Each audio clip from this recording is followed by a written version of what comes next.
Assalamualaikum warahmatullahi wabarakatuh.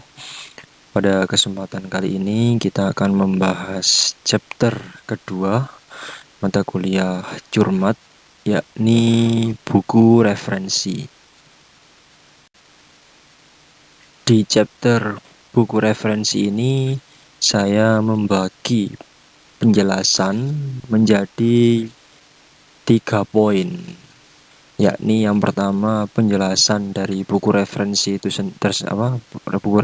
sendiri, kemudian yang kedua ciri-ciri buku referensi, yang ketiga yakni bagaimana buku referensi yang baik itu seperti apa.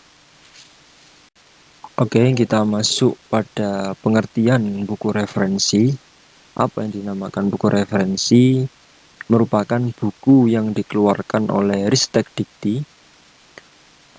Buku referensi biasanya berupa suatu media yang memuat kumpulan fakta-fakta terkait yang dijadikan satu bidang ilmu pengetahuan. Dengan kata lain, buku referensi adalah buku yang memuat informasi ringkas dan padat, semacam ensiklopedia, kamus, dan buku pedoman lainnya. Kita juga bisa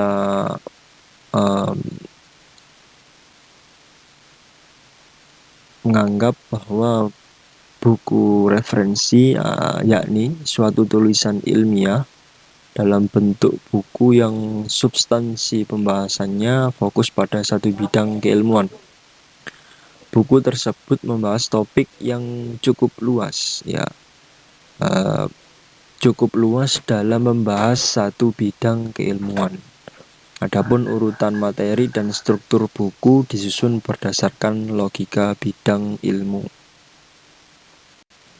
Adapun ciri-cirinya, terdapat 5 ciri-ciri buku referensi, yakni yang pertama, berasal dari hasil penelitian, kemudian digunakan oleh dosen atau guru pendidik untuk mengajar dan meneliti.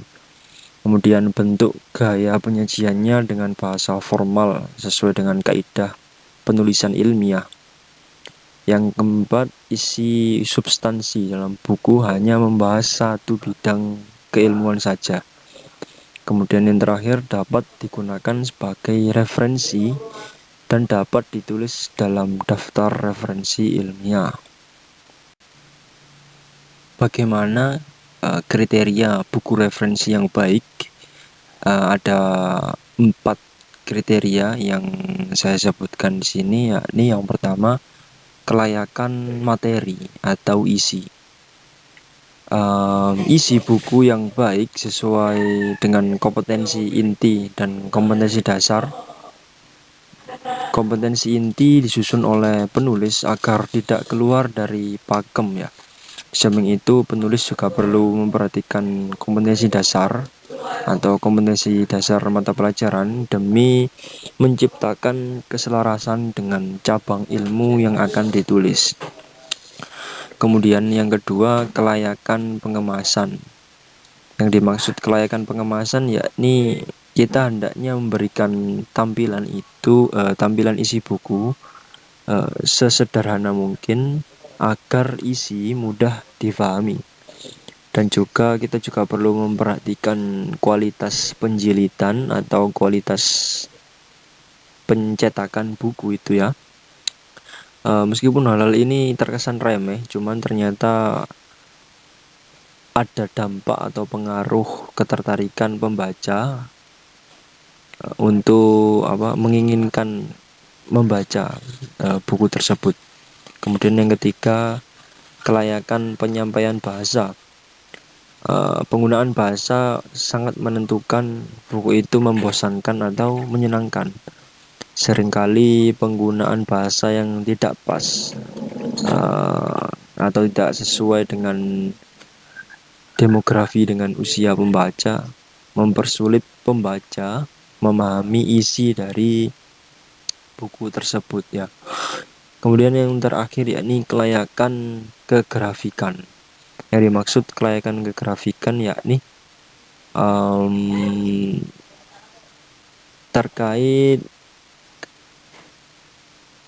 grafik dari buku referensi tersebut, terutama bagi yang isi bukunya dilengkapi dengan grafik, gambar, atau semacamnya ya, meliputi format teknis penulisan buku, desain isi, kualitas cetakan, desain bagian kulit atau sampul, kualitas kertas, dan kualitas penjilitan.